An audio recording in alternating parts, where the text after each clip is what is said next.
हाँ जी। Very good evening, very good evening, very good evening भाई, की हाल चाल? चलो बहुत बढ़िया बढ़िया ही होना चाहिए जी। एक बार फिर आप सभी का स्वागत है रैंकर्स वे की सीरीज में।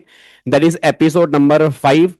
4 एपिसोड आपके सामने आ चुके हैं और उससे बहुत सारे बच्चों की हेल्प हुई है। First of all thank you so much इस सीरीज को इतना अप्रिशिएट करने के लिए, क्योंकि सिर्फ एक ही मोटिव है कि जो भी यहाँ पे रैंकर्स आपके सामने आ रहे हैं, मतलब जो उन्होंने लाइफ जी है या जो उनका एक्सपीरियंस है कि किस तरह से आपके भी नंबर बढ़िया आ सकते हैं, वो सारी की सारी बातें वो आपके सामने यहाँ पे रखें।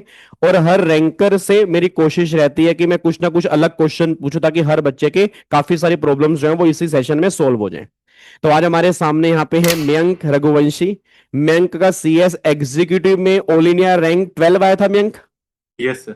और मयंक फाइनली सीएस प्रोफेशनल भी मयंक की क्लियर हो चुकी है और अब ये सीएस है और ये ट्रेनिंग कर रहे हैं। तो Mayank thank you so much, पहले तो आपने टाइम निकाला और थैंक यू सो मच आपने बच्चों के लिए टाइम दिया। Sir thank you so very much for the opportunity. और रैंकर्स डे के बारे में मैं बहुत ज़्यादा अप्रिशिएट करता हूँ आपके इनिशिएटिव को। थैंक यू वेरी मच कि सब लोगों को ये प्लेटफॉर्म दिया कि वो सुन सकें, और हम लोगों को ये प्लेटफॉर्म दिया कि हम बता सकें कि हमने ये सब जो अचीव किया है वो कैसे किया है। Thank you so much. Sir thank you thank very much. Thank you so much. अच्छा, मयंक मेरे कुछ क्वेश्चन, मतलब 2-3 क्वेश्चंस होंगे, बट उससे पहले मैं ये जानना चाहता हूँ कि आप अब सीएस बन चुके हैं फाइनली, मतलब मैं ये जानना चाह रहा हूँ कि आपकी जर्नी कैसी रही।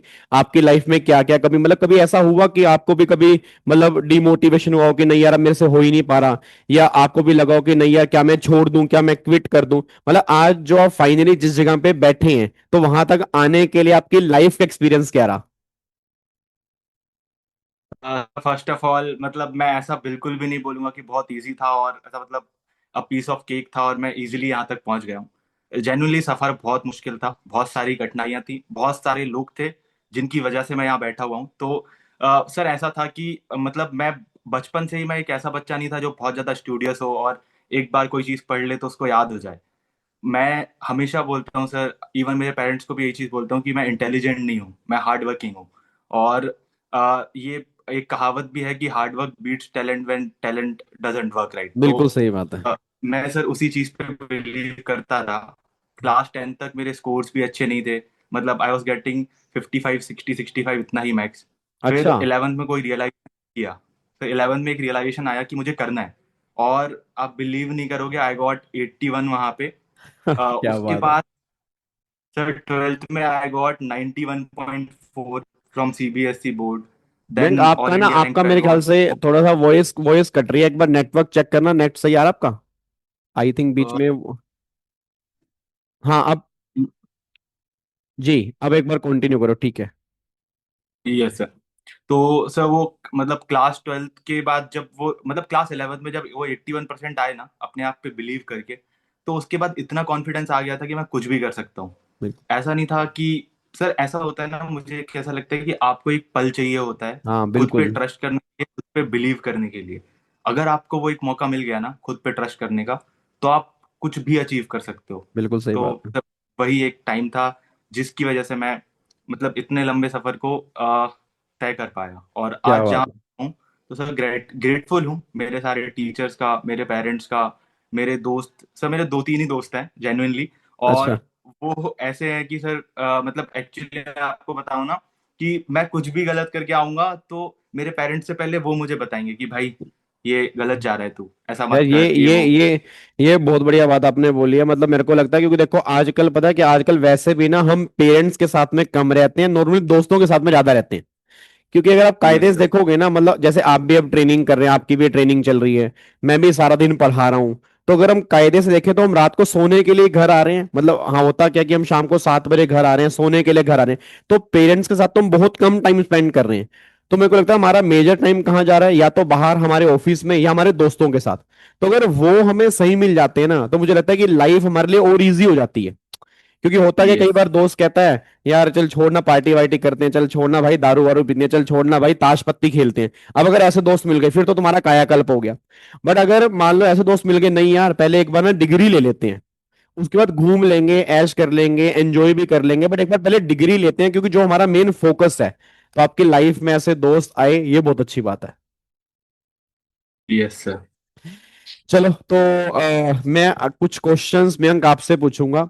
तो दो तीन क्वेश्चंस होंगे मेरे बच्चे, उसको बिल्कुल ऑनेस्टली आंसर देना, मतलब ये नहीं कि, मतलब कई बार क्या होता है कि ना बच्चों को ना ये फील होता है कि यार रैंक होल्डर ना कुछ बढ़ा चढ़ा के बोलते होंगे, या ये सही रियलिटी नहीं बताते होंगे। और ये सीरीज का मेरा मेन पर्पस यही है कि जो चीज जैसी है ना वैसे ही तुम बच्चों के सामने रखना कि सर ये चीज मैंने वैसे की थी। तो यस।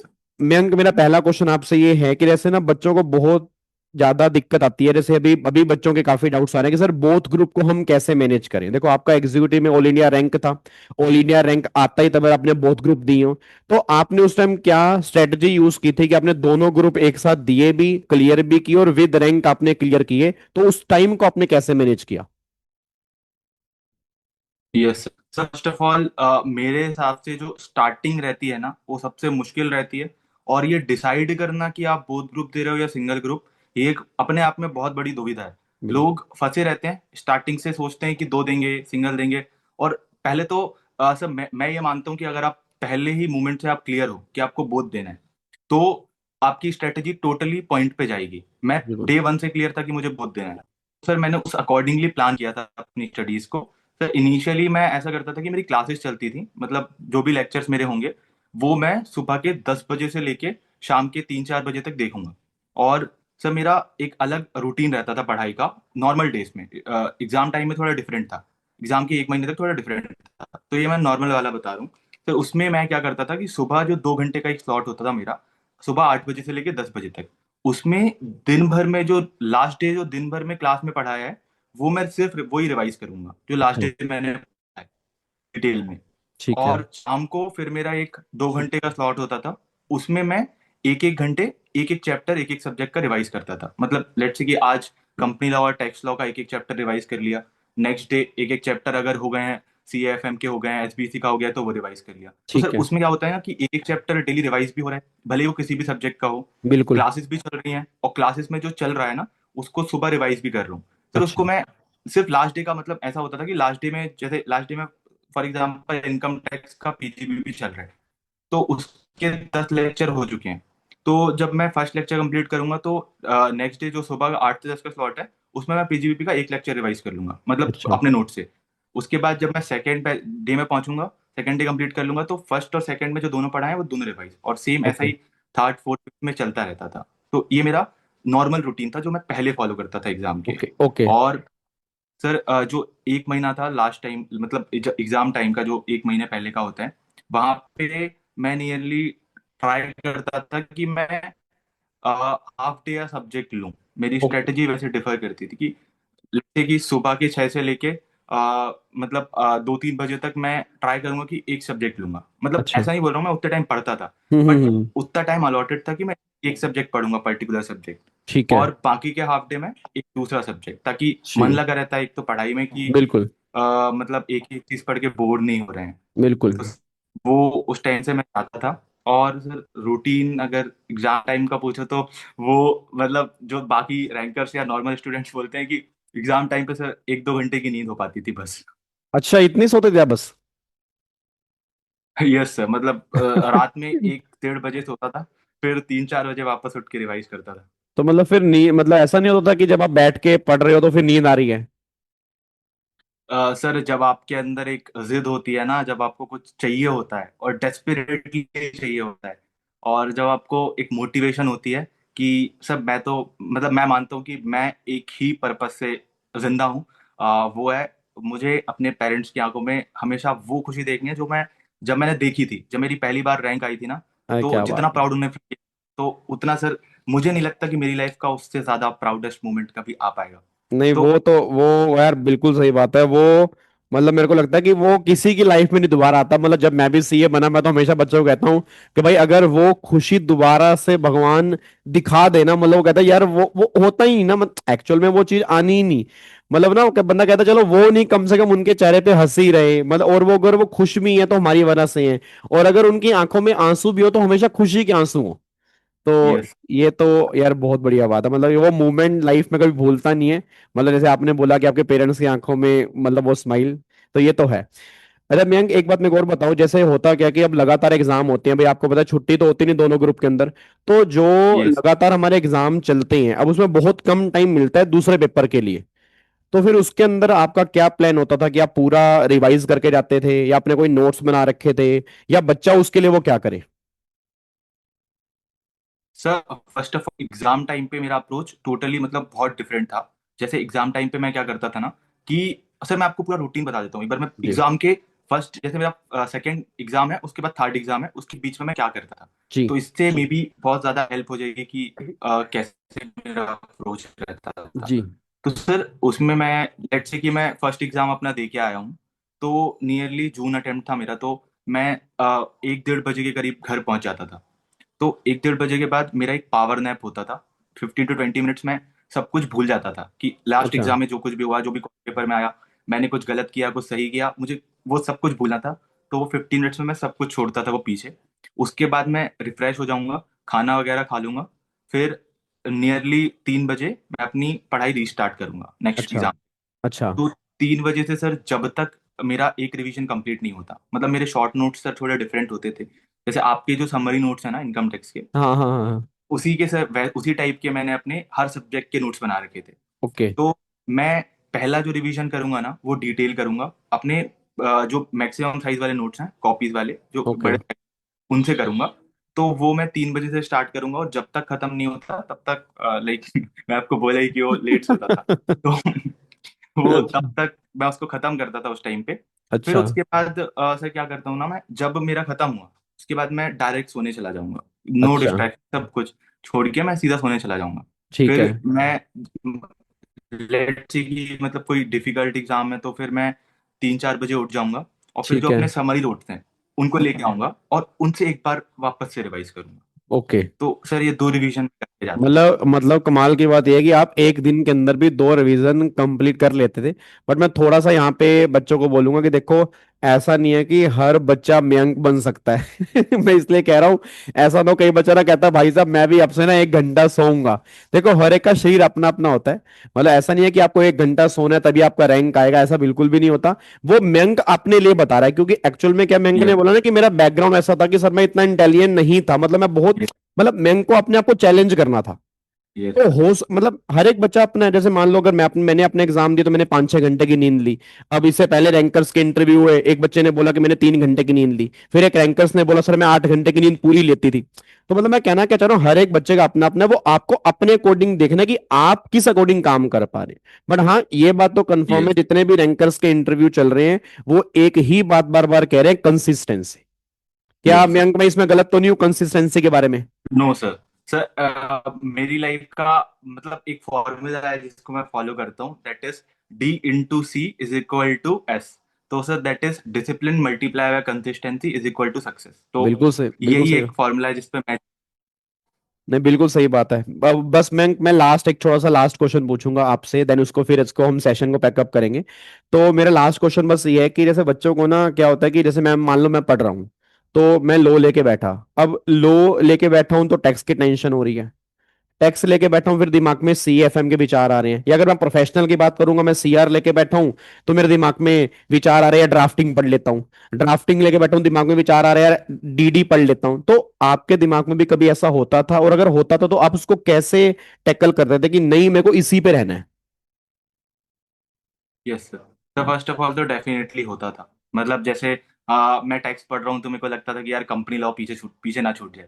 फिर कंपनी लॉ पढ़ने बैठ गया तो फिर लगता था यार एसबीसी ना छूट जाए। तो सर डेफिनेटली ये चीज होती थी। तो उसको कैटर करने का एक तरीका ऐसा था कि मैंने डिवाइड कर रखा था उस चीजों को उस हिसाब से कि मैंने स्पेसिफिक टाइम एक स्पेसिफिक सब्जेक्ट को अलॉट कर दिया था। मैं बहुत सर शेड्यूल के हिसाब से चलता था अपने। और ओके। उसमें अगर कुछ ब्रेक होता है तो डेफिनेटली डीमोटिवेशन होता है। तो बिल्कुल। मैंने एक संडे को एक 5 6 घंटे का एक टाइम रखा था कि अगर मैंने अपने टारगेट्स को अचीव कर लिया वीक वीक में सही से, तो फिर वो टाइम मेरा मतलब मैं एंजॉय करूंगा उस टाइम में। ठीक और है। अगर मैंने अचीव नहीं किया तो वो टाइम मेरी पढ़ाई को वापस जाएगा।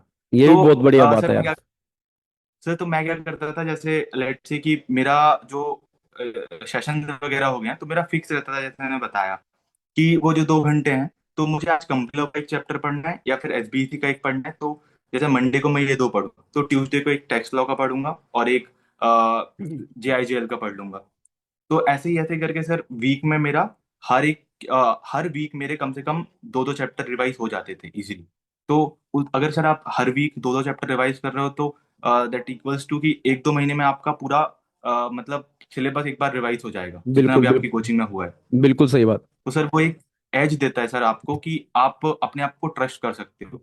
बिल्कुल। और सर वो लोग जो जिनको लगता है कि वो इंटेलिजेंट नहीं है और उनको याद नहीं रहता, उनके लिए बस एक ही सलाह है कि भाई ना मैं भी इंटेलिजेंट नहीं हूँ, और मैं बस इतना जानता हूँ कि सर मैं बहुत ज्यादा चीजें भूलता हूँ इवन अभी भी।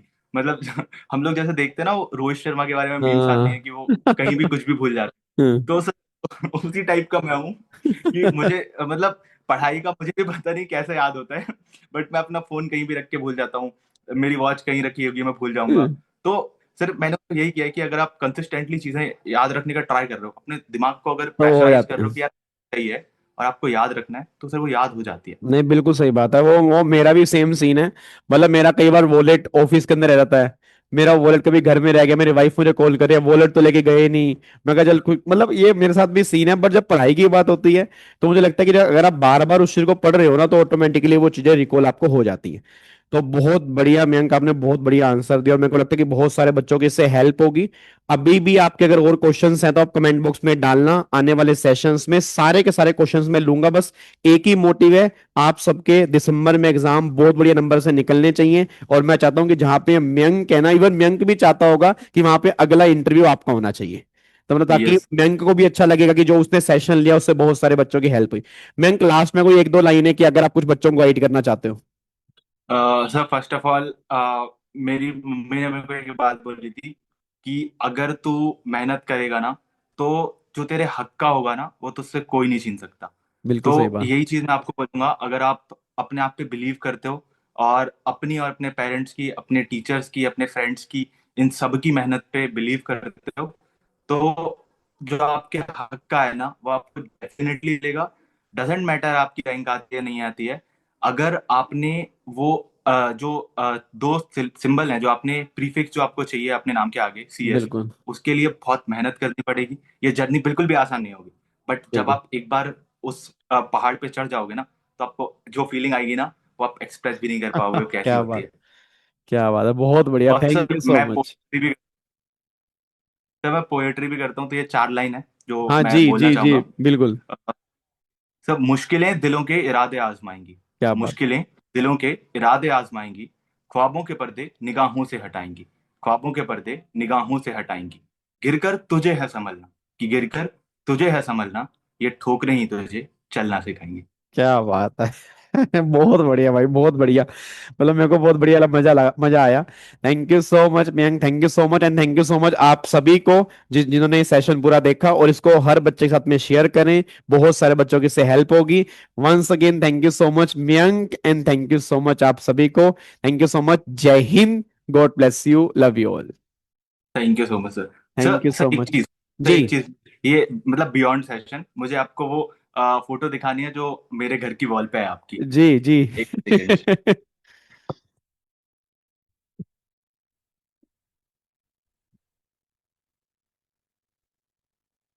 अरे अरे अरे, क्या बात है। होपफुली क्लियर होगी। हाँ हाँ हाँ, आ रही है, बिल्कुल आ रही है। क्या ये बात है आपके यार, घर। क्या बात है। थैंक यू सो मच यार। Sir thank you so much sir. Thank you so much, thank you.